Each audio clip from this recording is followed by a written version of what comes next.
Voici les enjeux internationaux. Entre déplacements massifs de population, famine et épidémie, le Soudan traverse une crise humanitaire sans précédent du fait de la guerre civile qui sévit depuis avril 2023, opposant l'armée régulière et les paramilitaires. Dimanche dernier, un glissement de terrain a frappé le village de Tarsin au cœur du massif du Djebel Mara au sud Darfour. Tout cela s'ajoute à une situation déjà catastrophique et très mal connue. C'est la raison pour laquelle je vous ai invité, Jérôme Tubiana. Bonjour. Bonjour. Vous êtes conseiller aux opérations de Médecins sans frontières, spécialiste du Soudan. Le Soudan, c'est vraiment un pays dont on parle très peu. Et encore, je suis gentil. J'aimerais tout d'abord que vous nous présentiez justement ce pays. Quelles sont les différentes choses importantes pour vous pour qu'on puisse mieux contextualiser cette crise humanitaire sans précédent? D'abord, c'est un pays immense qui a plus de 40 millions d'habitants, qui était autrefois le plus grand d'Afrique, mais qui ne l'est plus depuis qu'il a perdu son tiers sud, le Soudan du Sud, qui est devenu indépendant en 2011. Mais suite à des décennies de guerre, mais depuis, les guerres n'ont pas cessé. Et depuis 2 ans, une guerre a divisé l'appareil militaire jusque-là uni, suite à, on va dire, une demi-révolution qui a renversé le dictateur Omar el-Béchir. L'armée régulière s'est affrontée avec ses paramilitaires, qui sont les milices qu'elle utilisait comme fer de lance de toutes ces guerres dans les zones périphériques, en particulier dans la région du Darfour à l'ouest.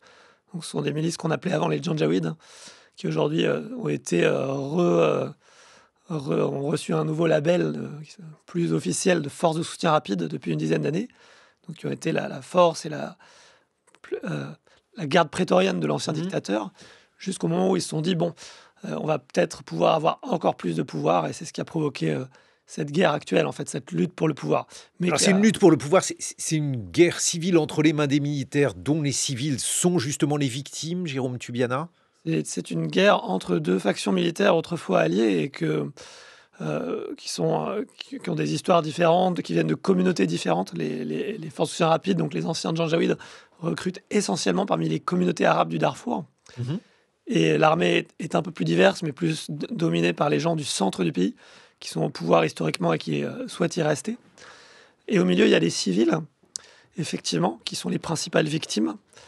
Et pas seulement les victimes comme on l'entend souvent, de deux parties qui seraient équivalentes dans leur violence et qui ne feraient pas attention aux civils, comme dans beaucoup de guerres aujourd'hui, avec des bombardements un peu n'importe où, etc. Mais aussi, il y a du ciblage de civils, et en particulier, les milices des forces de soutien rapide, ces forces paramilitaires, n'ont pas pu s'empêcher de faire la guerre à leur habitude, c'est-à-dire d'ajouter à l'enjeu de contrôle du pouvoir la continuation de conflits ethniques qu'elle mène au Darfour en particulier, contre les communautés qu'on dit non arabes, les autres communautés. Alors vous êtes travaillez pour Médecins sans frontières, donc une ONG, Jérôme Tubiana. Est-ce qu'on est capable d'estimer le nombre de morts au Soudan, également la situation notamment par rapport à la famine? Qu'est-ce que l'on sait à ce sujet?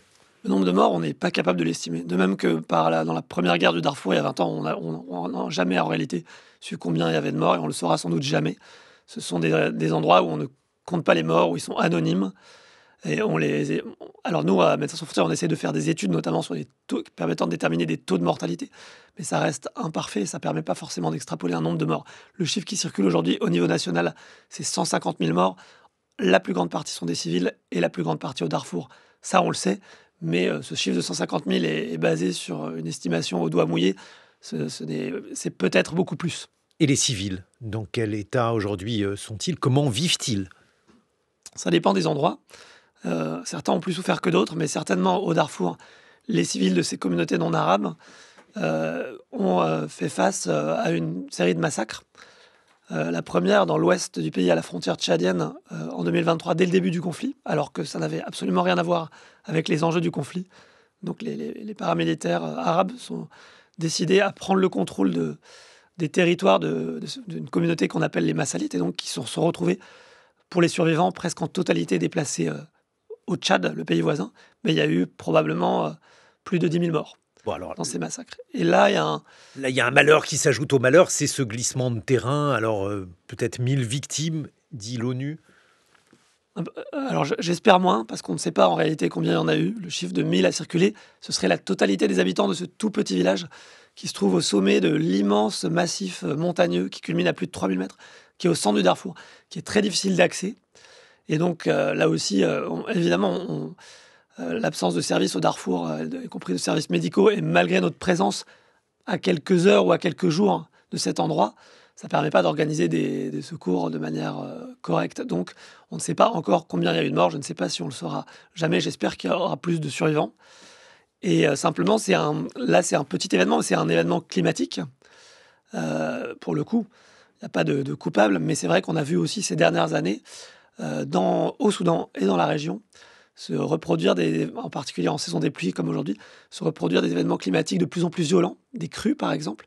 Et l'année dernière, ces crues ont coupé 2 ponts qui sont dans un endroit comme le Darfour où il y a très peu de routes et quasiment aucune goudronnée, qui sont en fait qui étaient 2 ponts sur l'un des 2 principaux axes du Darfour. Et ça a eu des conséquences humanitaires indirectes qui ont sans doute provoqué beaucoup plus de victimes que l'événement climatique lui-même.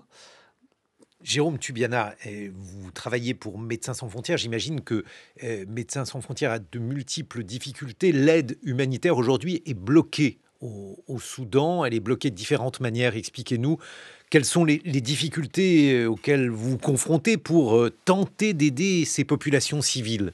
Elle n'est pas totalement bloquée. Euh, on peut dire que les 2 belligérants donc, se partagent aujourd'hui le territoire. À l'est, on a les forces régulières qui ont repris le contrôle de la capitale, Khartoum, et qui contrôlent le port Soudan sur la mer Rouge, qui est aussi le seul aéroport aujourd'hui fonctionnel du pays. Donc c'est devenu le hub principal humanitaire, essentiellement pour l'Est. Pour l'Ouest, le Darfour. Et il y a des blocages administratifs, on peut dire auxquels on est habitué et qu'on arrive tout de même à... C'est quoi un blocage administratif? C'est une manière complètement détournée, justement, d'empêcher l'aide humanitaire avec des tracasseries diverses Oui, et variées? oui, ça peut être des difficultés pour avoir des visas, des permis de voyager, des permis d'importer des médicaments ou de la nourriture. Mais on Donc peut c'est dire, fait pour vous embêter. oui, mais c'est aussi par habitude, on peut le dire honnêtement. C'est une bureaucratie qui gère ça et c'est pas toujours politique, on va dire. On peut vivre avec. C'est dommage, on perd du temps, de l'énergie, etc. Et on peut vivre avec. De l'autre côté, du côté ouest qui est contrôlé par les forces d'outils rapides, on passe par le Tchad. Il y a eu aussi des blocages administratifs du gouvernement, mais ce ne sont pas des blocages physiques puisqu'ils ne contrôlent quasiment pas cette frontière. Et les forces d'outils rapides nous laissent passer, sauf qu'ils sont tout à fait bloquants quand il s'agit d'avoir accès à d'autres zones que la leur, que celles qu'ils ne contrôlent pas. Et en particulier, depuis 1 an et demi, ils mènent un siège absolument extrêmement violent et de plus en plus serré sur une ville qui s'appelle Al-Fasher, parce qu'ils ne la contrôlent pas, parce que la population et les forces armées qui y sont retranchées leur résistent.